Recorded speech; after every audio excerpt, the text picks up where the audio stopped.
Saint Xavier's high স্কুলের পক্ষ থেকে সকলকে শুভেচ্ছা। কেমন আছো তোমরা সবাই?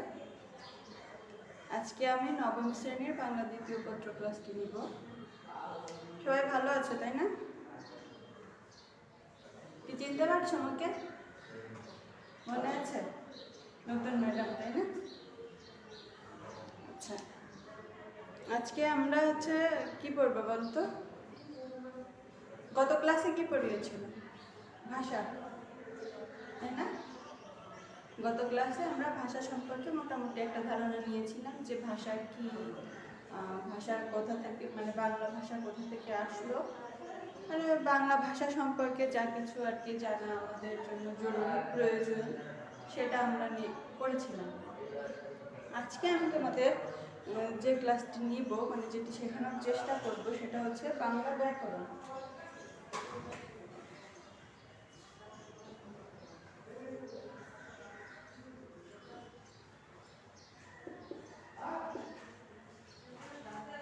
বাংলা ব্যাকরণ, ব্যাকরণ কি আমরা জানি সবাই, তোমরা নবম শ্রেণীতে পড়ো, তো আমার মনে হয় সবাই জানো যে ব্যাকরণ কি, তাই না? হ্যাঁ, ব্যাকরণ অর্থ হচ্ছে বিশেষভাবে বিশ্লেষণ করা, ব্যাকরণ, তাই না? এভাবেই তো সন্ধি করা হয়, ব্যাকরণ, ব্যাকরণ বিশেষভাবে বিশ্লেষণ। তাহলে এই বিশেষভাবে বিশ্লেষণটা কাকে করা হবে বলো? বিশেষভাবে বিশ্লেষণ করা হবে ভাষাকে। ভাষাকে আমরা বিশেষভাবে বিশ্লেষণ করব। ভাষাকে বিশেষভাবে বিশ্লেষণের নামই হচ্ছে ব্যাকরণ। আমরা একটা সংজ্ঞার দিকে যাই যে আসলে ব্যাকরণ কাকে বলে। এটা আসলে হচ্ছে যে শাস্ত্র বা যে শাস্ত্রে কোনো ভাষার বিভিন্ন উপাদানের প্রকৃতি ও স্বরূপের বিচার বিশ্লেষণ করা হয় এবং বিভিন্ন উপাদানের মধ্যে সম্পর্ক নির্ণয় করা হয়। এছাড়াও প্রয়োগ বিধি কিভাবে ব্যবহার করা হয়, এই প্রয়োগ বিধি বিশদভাবে আলোচিত হয়, সেটাই হচ্ছে ব্যাকরণ। তাহলে ব্যাকরণ কি তা তো আমরা জানলাম, ভাষাকে বিশেষভাবে বিশ্লেষণ করবে, তার স্বরূপ প্রকৃতি জানা যাবে, কিভাবে প্রয়োগ করা হচ্ছে সেটা জানা যাবে, বিভিন্ন উপাদানের মধ্যে সম্পর্ক কি সেটাও জানা যাবে। এবার আসি বাংলা ব্যাকরণে। তাহলে বাংলা ব্যাকরণ কাকে বলে? বাংলা ব্যাকরণ হচ্ছে বাংলা ভাষার বিভিন্ন স্বরূপ প্রকৃতি এগুলো উদ্ঘাটন করবে, তাই না? এটাকে আমরা বলতে পারি যে শাস্ত্রে বাংলা ভাষার বিভিন্ন উপাদানের গঠন, প্রকৃতি, স্বরূপের বিচার বিশ্লেষণ করা হয় এবং বিভিন্ন উপাদানের সম্পর্ক নির্ণয় ও এর প্রয়োগ বিধি সম্পর্কে জানা যায়, সেটাই হচ্ছে বাংলা ব্যাকরণ। এখন আমরা একটু দেখতে পারি যে বাংলা ব্যাকরণ তো এটাই যে বিশেষভাবে বাংলা ভাষাকে বিশ্লেষণ করলো। তারপরে কি আছে বাংলা ব্যাকরণে? ধ্বনি, শব্দ, বাক্য ইত্যাদি বিশ্লেষণ করে, তাই না? ভাষার মধ্যে আমরা তো দেখেছিলাম ধ্বনি, শব্দ, বাক্য এগুলো থাকে, এগুলার বৈশিষ্ট্য খুঁজে বের করে। ব্যাকরণ গ্রন্থে এসব বৈশিষ্ট্যগুলো লিপিবদ্ধ থাকে সূত্র আকারে, সেটাকে আমরা বলি ব্যাকরণ গ্রন্থ, তাই না? তাহলে ব্যাকরণ গ্রন্থ তো রচিত হওয়া লাগবে। বাংলা ভাষা তো বেশ মানে বাংলা ভাষার উৎকর্ষ তো অনেক প্রাচীনকাল থেকে আস্তে আস্তে আস্তে আস্তে উৎকর্ষ সাধন হচ্ছে, তাই না? তাহলে হচ্ছে বাংলা ব্যাকরণ আমরা কিভাবে পাচ্ছি, বাংলা ব্যাকরণ কিভাবে লিখিত হচ্ছে, এটার একটা ইতিহাস আমাদের জানা একটু মনে হয় প্রয়োজন, যে আসলে আমরা বাংলা ব্যাকরণটা কোথা থেকে পেলাম, বাংলা ভাষার এর নিয়ম নীতি শৃঙ্খলা কোথা থেকে এলো। প্রথমে কিন্তু বাংলা ভাষায় কোনো ব্যাকরণ গ্রন্থ ছিল না, বাংলা ভাষারও কোনো নিয়ম শৃঙ্খলা ছিল না। বাংলা ব্যাকরণ কিন্তু বেশি পুরানো না, বাংলা ভাষাটা অনেক প্রাচীন কিন্তু ব্যাকরণ পুরানো না। ব্যাকরণ আমরা পরবর্তীতে পেয়েছি অনেক অনেক পরে। এখন প্রথম দিকে যে বাংলা ব্যাকরণ রচিত হয়েছে সেটা আসলে হয়েছে ইংরেজি ভাষায়। সব ব্যাকরণগুলো ইংরেজি ভাষায় রচিত হয়েছে এবং আমরা বাংলা ভাষায় যে ব্যাকরণ পেয়েছি সেটা আসলে 1833 সালে রাজা রামমোহন রায়ের গৌড়ীয় ব্যাকরণ থেকে। এই গৌড়ীয় ব্যাকরণও কিন্তু ইংলিশে প্রথমে লেখা হয়েছিল, তার পরবর্তীতে হচ্ছে এটাকে বাংলায় অনুবাদ করা হয়েছে 1833 সালে। ইনি প্রথম এটা আসলে ইংলিশে লিখেছিলেন 1826 সালে। প্রথম বাংলা ব্যাকরণ প্রকাশিত হয় কোথায় আমরা একটু দেখি, সেটা হচ্ছে পর্তুগিজ, তাই না? পর্তুগিজ ভাষায় প্রথম হচ্ছে বাংলা ব্যাকরণ, মানে বাংলা ভাষার শৃঙ্খলা লেখা হচ্ছে কিন্তু পর্তুগিজ ভাষায়। কে লিখেছিলেন? লিখেছিলেন হচ্ছে ম্যানুয়েল দা আসুনসাও। এটা কি সবার একটু কেমন কেমন লাগে না উচ্চারণ করতে? ম্যানুয়েল দা আসুনসাও, আসুনসাও, আসুনসাও। তিনি হচ্ছে পর্তুগিজ একজন ব্যাকরণবিদ।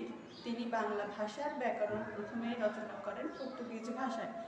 পরে এটা আসলে ইংরেজি ভাষায় রচিত হয়। তারপর আস্তে আস্তে ওখান থেকে আমরা কিছু রসদ নিয়ে পরবর্তীতে অন্যরা গবেষণা করে আরও বিভিন্ন বিভিন্ন ব্যাকরণ গ্রন্থ রচনা করেছেন। এখন এই 1743 সালের পরে দেখা যাচ্ছে যে 1778 সালে প্রকাশিত হচ্ছে ন্যাথানিয়েল ব্রাসি হ্যালহেড প্রণীত ইংরেজি ভাষায় রচিত প্রথম ব্যাকরণ বাংলা ভাষায়। এটাও কিন্তু বাংলা ভাষার জন্য রচিত ব্যাকরণ, কিন্তু ইংরেজি ভাষায় রচনা হচ্ছে। এই বইটি আমাদের জন্য খুবই গুরুত্বপূর্ণ, যে আসলে এখান থেকে আমরা ভাষা বাংলা ব্যাকরণের অনেক কিছু জেনেছি। বইটির নাম ছিল grammar of the Bengal language. ইংরেজরাই প্রথমে আমাদের বাংলা ভাষার উপর শাসন এনে দিয়েছে, তাই না? ভাষার শৃঙ্খলা, নিয়ম নীতি কি শাসন না? স্কুলে 10টায় আসতে হবে, 7টার মধ্যেই পৌঁছাতে হবে, পড়াশোনা করতেই হবে, এই ধরনের কাজ করলে এই ধরনের শাস্তি, এগুলাই তো নিয়ম নীতি, তাই না? তাহলে আমাদের ভাষার যে প্রাঞ্জলতা সেটা কিন্তু অনেকটা ব্যাকরণ ব্যাহত করে। আবার কি হয় যে ব্যাকরণ থাকলে আমরা একটা শুদ্ধ ভাষা, পরিমিত ভাষা বা এলোমেলো ভাষা হওয়ার কোনো সম্ভাবনা নেই, আমরা একটা পরিমিত ভাষাও পাই। আবার দেখা গেছে যে আমরা আমাদের যে স্বতঃস্ফূর্ততা, অনেক কিছু আমরা করতে চাই ভাষার মাধ্যমে, সেটা হয়তো ব্যাকরণের কারণে পেরে ওঠা সম্ভব হয় না। কিন্তু তারপরেও ব্যাকরণ আমাদের জন্য খুবই গুরুত্বপূর্ণ, কারণ কোনো কিছু যদি নিয়ম নীতি না থাকে তাহলে কি হয়? বিশৃঙ্খলা দেখা দেয়, তাই না? বাংলা ভাষার ক্ষেত্রে এরকম ব্যাকরণ যদি রচিত না হতো তাহলে ভাষার বিশৃঙ্খলা দেখা দিত।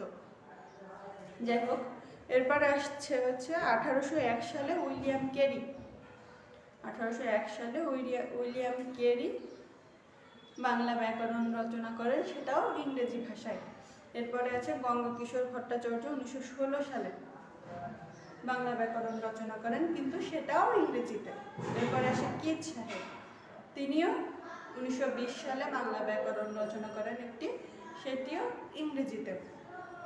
তারপরে হচ্ছে রাজা রামমোহন রায় 1926 সালে ইংরেজিতেই বাংলা ব্যাকরণ রচনা করেন, কিন্তু বাঙালির সুবিধার্থে বা বাংলা ভাষার তখন কিছু কিছু উৎকর্ষতা সাধিত হচ্ছে, এর কারণে হচ্ছে 1833 সালে এটিকে গৌড়ীয় ব্যাকরণ নামে বাংলায় আসলে ট্রান্সলেট করা সম্ভব হয়েছে।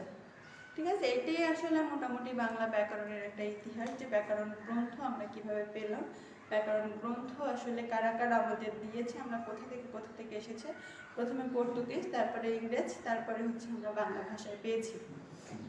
এখন আসলে আমরা দেখি যে ব্যাকরণ যেভাবে আসলে আমাদের ভাষার উপর শাসনতন্ত্র কায়েম করেছে, আসলে এগুলো কি কি দিয়ে আমাদের ভাষার উপর শাসন কায়েম করে রেখেছে।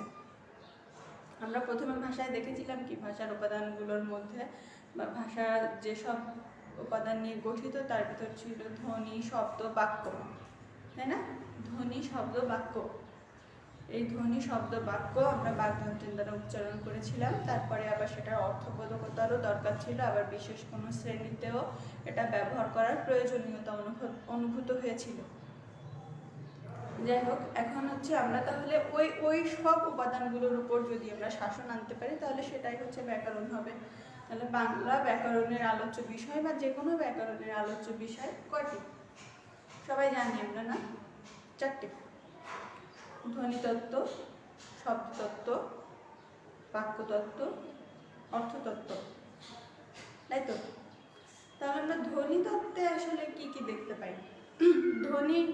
ধ্বনির ব্যাকরণটা কিভাবে হচ্ছে, আমাদের সামনে ধ্বনির ব্যাকরণ কিভাবে এসেছে? ধ্বনির ব্যাকরণ আমরা এসেছে হচ্ছে ধ্বনিতত্ত্বে। আমরা ধ্বনি সম্পর্কিত যত যা কিছু নিয়ম নীতি সব কিছু আমরা পাচ্ছি হচ্ছে ধ্বনিতত্ত্বের মাধ্যমে। ধ্বনিতত্ত্বের মধ্যে আমরা এগুলোকে রেখে শাসন করছি ভাষাকে। ভাষার নিয়ম নীতি আমরা এই ধ্বনিতত্ত্বের মাধ্যমে করছি, ধ্বনিকে শাসন। তাহলে ধ্বনিতত্ত্বের মধ্যে আমাদের কি কি আছে আমরা কি জানি? ধ্বনিতত্ত্বের মধ্যে রয়েছে ধ্বনি, তাই না? প্রথমে যে আওয়াজ, ধ্বনি লিখিত রূপ, বর্ণ, ধ্বনি বর্ণ। এছাড়াও রয়েছে ধ্বনির যে উচ্চারণের স্থান, ধ্বনি সমূহ উচ্চারণের স্থান তো রয়েছে, তাই না? ধ্বনি সমূহের সে উচ্চারণের স্থানগুলো যেভাবে আর কি আমরা নিয়ম নীতির মধ্যে পাই, যে কোন ধ্বনিটা কোথা থেকে উচ্চারিত হবে, এটা কিন্তু ব্যাকরণের অংশ। কোন ধ্বনিটা কোথা থেকে উচ্চারিত হবে তুমি কিন্তু ইচ্ছা করলেই পারবে না। তুমি প উচ্চারণটা ঠোঁট দিয়ে না করে তুমি নাক দিয়ে পুরাটা করতে পারবে না, কারণ ব্যাকরণে নেই। এইরকম ধ্বনির সঙ্গে রয়েছে ধ্বনি পরিবর্তন, সন্ধি, নত্যবিধান, সত্যবিধান ইত্যাদি। আসলে ধ্বনি সম্পর্কিত যা কিছু, ধ্বনি নিয়ে যার যার কাজ, সব কিছুই ধ্বনিতত্ত্বের আলোচ্য বিষয়। এরপরে আসা যাক রূপতত্ত্বে। রূপতত্ত্ব কি? রূপতত্ত্ব বা শব্দতত্ত্ব, জানি তো শব্দতত্ত্বের অপর নাম হচ্ছে রূপতত্ত্ব। তাহলে এখানে কি নিয়ে আলোচনা করা হবে? এখানে কোন কোন বিষয়ে নিয়ম নীতি প্রতিষ্ঠা হলো? অবশ্যই শব্দ কেন্দ্রিক, তাই না? শব্দ সম্পর্কিত যত সব আলোচনা, শব্দ সম্পর্কিত যা কিছু নিয়ম কানুন সব কিছু শব্দতত্ত্ব বা এই রূপতত্ত্বের ভিতরে আলোচিত হবে। এই রূপতত্ত্বের মধ্যে রয়েছে বচন, একবচন, বহুবচন, সমাস, উপসর্গ, ধাতু,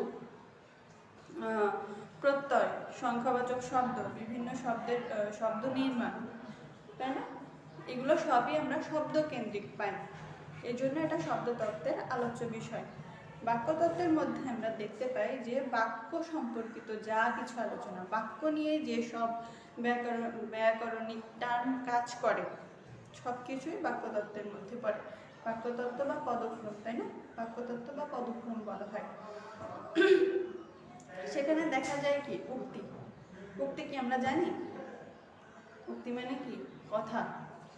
এই কথার যে পরিবর্তন আমরা করি, যে একজনের মুখের কথা আমি আমার ভাষায় বলবো বা আমার ভাষা আরেকজনকে বলবে, এভাবে যে উপস্থাপন করা, মানে আমার কথা আরেকজন আমার হয়ে বলে দিচ্ছে, এই ধরনের যে কথা, যে আমি ভাত, সে বললো যে সে ভাত খাবে না, তার মানে কি সে বলেছিল কি আমি ভাত খাবো না, কিন্তু আমি সেটা আরেকজনকে উপস্থাপন করছি যে সে বললো যে সে ভাত খাবে না। এই যে এই ধরনের যে উক্তি পরিবর্তন, সেটা হচ্ছে উক্তি। এই উক্তিটা কি বাক্য নিয়ে কাজ করছে, তাই না? একটা বাক্য, এই জন্য এটা হচ্ছে বাক্যতত্ত্বের আলোচ্য বিষয়। এছাড়া রয়েছে জ্যোতিচিহ্ন। জ্যোতিচিহ্ন কি? বাক্য নিয়ে কাজ। এক একটা বাক্য শেষ হয়, আমরা এক একটা জ্যোতিচিহ্ন দিই, আমাদের মনের ভাব প্রকাশ হয় বাক্যের মাধ্যমে, তারপরেই আমরা জ্যোতিচিহ্ন ব্যবহার করি। এরপরে দেখা যায় হচ্ছে কারক বিশ্লেষণ। কারকের কি? একটা বাক্য নিয়ে কাজ হয়, তাই না? প্রথমে একটা বাক্য থাকে, তারপরে একটা নিচে দাগ দেওয়া থাকে শব্দের, যে শব্দটা কোন কারক। তাহলে কিন্তু আমাদের কি মূল বাক্যটাই দেখতে হয়, বাক্যটা দেখে তারপরে কারক নির্ণয় করতে হয় যে এটি আসলে কোন কারক। এই জন্য এটা বাক্যতত্ত্বের আলোচ্য বিষয়। এছাড়াও দেখা যাচ্ছে যে বাক্যের বিভিন্ন উপাদান, লোক, বাচ্য, বাচ্য কি? বচন, ভয়েস, বচন না, সরি, বাচ্য হচ্ছে ভয়েস। ভয়েস চেঞ্জ করি না আমরা ইংলিশে, সেরকম। আবার পদক্রম, পদের যে ক্রম, যে কার উপর কে বসবে, বাক্য। বাক্য নিয়েই কাজ আর কি, যে সব বাক্য নিয়ে যার যা কিছু কাজ, যে যে টার্ম তোমরা দেখবে এগুলো বাক্য ব্যবহৃত হচ্ছে, তাহলে সেটা নিঃসন্দেহে তোমরা বাক্যতত্ত্বের মধ্যে দিতে পারবে। এখন আমরা দেখলাম কি ধ্বনি, শব্দ, বাক্য। এরপরে আর কি থাকে? ধ্বনি, শব্দ, বাক্যের পরে কি পাশের আর কিছু থাকে? অবশ্যই থাকে, তাই না? ধ্বনি, শব্দ, বাক্য মিলে কি একটা অর্থ হতে হবে, অর্থবোধকতা থাকতে হবে, একটা অর্থ থাকতে হবে, এবং সেই অর্থটা কি যোগ্যতা সম্পূর্ণ হতে হবে, তাই না? অর্থ হতে হবে এবং অর্থটা অন্যের বোধগম্য হতে হবে, এই ধরনের। অর্থতত্ত্বের ভেতরে আমরা কি কি শাসন করতে পারি ভাষার? যে অর্থটা পরিপূর্ণ হবে, অন্য কেউ এই অর্থটা বুঝতে পারবে। শুধু আমরা বলে গেলাম কেউ বুঝলো না, তাহলে তো হবে না। তাই না? আমাদের বলতে হবে, অন্যেরও বুঝতে হবে। ব্যাকরণে এই অর্থ সম্পর্কিত যা কিছু আছে সব কিছুই অর্থতত্ত্বের আলোচ্য বিষয়। অর্থতত্ত্বের মধ্যে আমরা দেখতে পাই যে বিপরীত শব্দ, সাউন্ড, শব্দ, অর্থ, এই বাগর্থ তত্ত্ব আমরা এগুলো একটু মনে রাখবে, ঠিক আছে? আসলে ব্যাকরণ আমাদের জানার জন্যই আর কি ব্যাকরণ অধ্যায়টা পড়া প্রয়োজন। এটা কিন্তু আমরা প্র্যাকটিক্যালি এমন কিছু করি না, কিন্তু আসলে আমরা যেহেতু বাঙালি, বাংলা ভাষা আমাদের মাতৃভাষা। আচ্ছা, মনে পড়ে গেল, গতকালকে ছিল কি 21শে ফেব্রুয়ারি, তাই না? সবাই এসেছিল ফুল দিতে? হ্যাঁ, আমি জানি। অবশ্যই অনেকে এসেছিলে, যাদের বিশেষ কারণ ছিল, হয়তো তারা আসতে পারেনি। কিন্তু আমরা কি মাতৃভাষাকে শ্রদ্ধা করি না? সবাই মন থেকে সবাই আমরা শ্রদ্ধা করি আমাদের মায়ের ভাষা বাংলা ভাষা। এই জন্য বাংলা ভাষা সম্পর্কে আমাদের অবশ্যই জানা প্রয়োজন, এবং বাংলা ব্যাকরণ বা বাংলায় দ্বিতীয় পত্র, এই দ্বিতীয় পত্রটা আমরা পড়ি আসলে আমাদের এই ভাষার নিয়ম শৃঙ্খলা জানার জন্য, যে কোন নিয়মে আমাদের ভাষাটা গঠিত এবং আমরা কীভাবে বাংলা ভাষায় শুদ্ধভাবে কথা বলতে পারি এবং বাংলা ভাষার এই শাসনতন্ত্রগুলোকে মেনে নিতে পারি। ঠিক আছে? আমরা তাহলে পরবর্তী দিন আমরা অন্য কোনো অধ্যায়ে চলে যাব, ঠিক আছে? আজকে এই পর্যন্ত থাক। তোমরা সবাই ভালো থেকো, আর যা কিছু বললাম একটু মনোযোগ দিয়ে পড়ার চেষ্টা করো। সামনে তো এসএসসি পরীক্ষা আসবে, তাই না? নিউটেনে উঠবে, এসএসসি পরীক্ষা আসবে, দেখতে দেখতে সময় চলে যাবে। এই বিষয়গুলো তোমাদের একটু ভালোভাবে মনে রাখতে হবে, তাহলেই তোমরা সামনে পরবর্তী রাস্তা অনেক সহজভাবে পাড়ি দিতে পারবে, ঠিক আছে? সবাইকে আল্লাহ হাফেজ।